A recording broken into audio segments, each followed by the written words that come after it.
Isang dasal ng pasasalamat na malaki sa Diyos. Panginoon, salamat sa bagong araw na ibinigay niyo.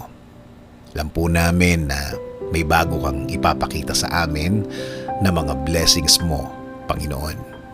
Salamat po sa mga nare-receive po namin na mga pagpapala. Salamat po sa good health na aming nararanasan. Salamat po sa patuloy na proteksyon na ibinibigay niyo sa amin at sa aming pamilya.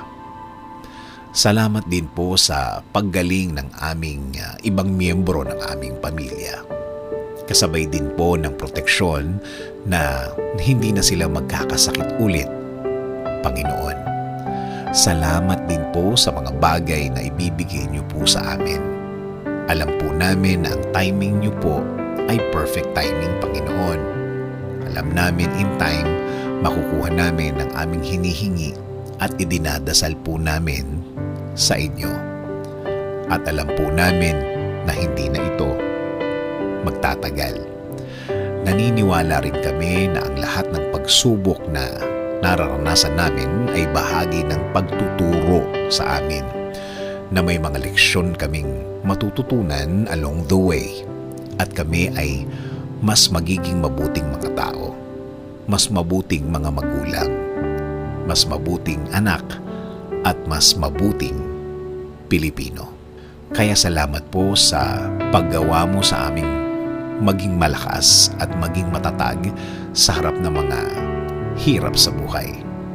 Alam po namin na alam nyo na kailangan kami ng aming mga pamilya. Sa mga biyayang ito, nagbabago din po ang tingin namin sa buhay. Kahit ang iba'y ang tingin sa araw-araw nila ay mahirap, ang sa amin po ay kakayanin namin. Inaamin po namin, Panginoon, na hindi namin ito kakayanin nang mag-isa kami. Kailangan po namin ang inyong presensya sa buhay namin. Itinataas po namin ang araw na ito.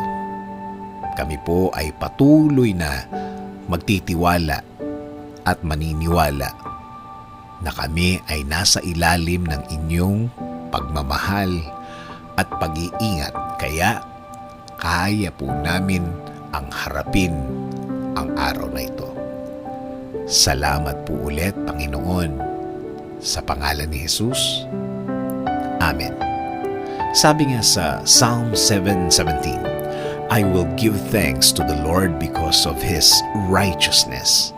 I will sing the praises of the name of the Lord Most High.